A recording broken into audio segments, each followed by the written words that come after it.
तो आज हम साफ साफ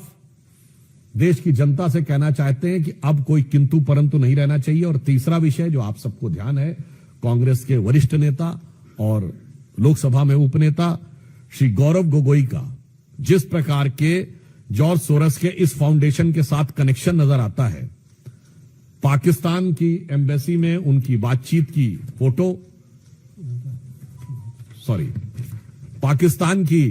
दूतावास में मधुर मनोभावों के साथ वार्तालाप करते हुए और भारत में आकर भारतीय सेना, भारतीय वायुसेना, भारतीय अर्धसैनिक बलों के विरुद्ध कटुतापूर्ण शब्दों का इजहार करते हुए ये बातें अब बहुत साफ दिखाई पड़ती हैं कि देश के ऊपर आघात करने के एजेंडा बहुत साफ है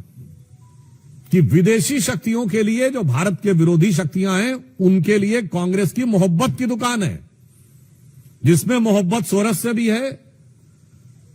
मोहब्बत चाइना से भी है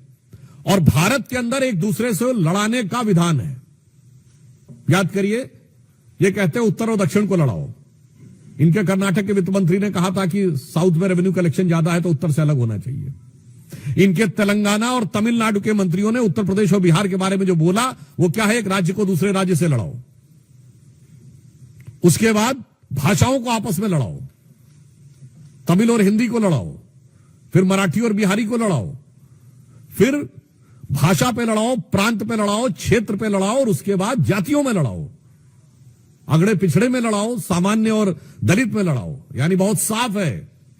कि बाहर की शक्तियों के लिए मोहब्बत की दुकान और भारत में हर आधार पर वर्ग, प्रांत, जाति, भाषा पर नफरत की दुकान, नफरत के सामान। और इससे मैं अंत में यह स्पष्ट कहना चाहता हूं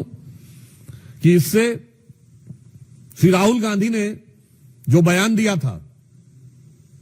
कि has to fight with Indian state, वो अनायास मुंह से निकला हुआ लापरवाही में कहा गया बयान नहीं था, एक सुविचारित, सुव्यवस्थित योजना के अंग का प्रकटीकरण था। It was not just a careless slip of tongue, but it seems to be an expression of a well thought of structured design that how to demean and damage the India's strength and sovereignty. तो इसलिए अब हम बहुत स्पष्ट रूप से यह देश की जनता से कहना चाहते हैं कि यह सब कुछ जो दिखाई पड़ रहा है, चीन की तारीफ से लेकर, सोरस फाउंडेशन से समर्थन से लेकर, भारत के अंदर सबको एक दूसरे से लड़ाने से लेकर और इंडियन स्टेट से लड़ाई करने की बात, मुझे लगता है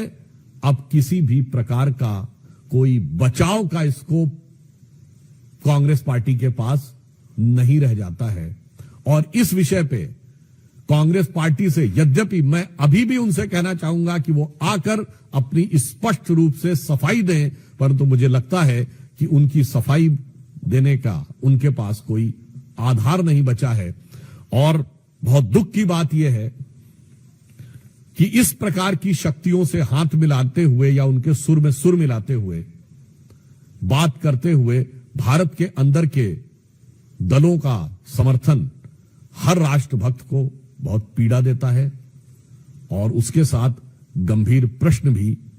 उठाता हुआ प्रतीत होता है। धन्यवाद।